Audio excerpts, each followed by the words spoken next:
Have you ever made a quiche in your cast iron pan? Well, I did, using my Stargazer, which has a beautiful smooth finish so that the quiche just slipped right out, leaving only a little bit of flour and crust that needed to be cleaned out. So I started with some vegetable oil just to absorb all of that flour and crust. Once I moved that around, I then followed it up with some kosher salt to be sure that I was getting all of that oil out and really cleaning up my pan. The kosher salt really gives you a good scrubbing abrasive without compromising your seasoning at all. That's why I love using kosher salt when cleaning up a pan like this.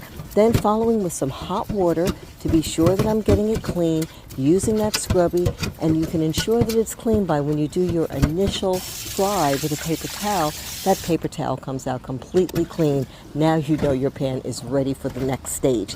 You want to then warm it up to ensure that it will not rust and open up those pores to get it ready to use this on point cast iron maintenance balm. This balm is wonderful. I use it on all of my pans and it keeps them completely seasoned and maintained for the next use. I don't worry about rusting when I use this.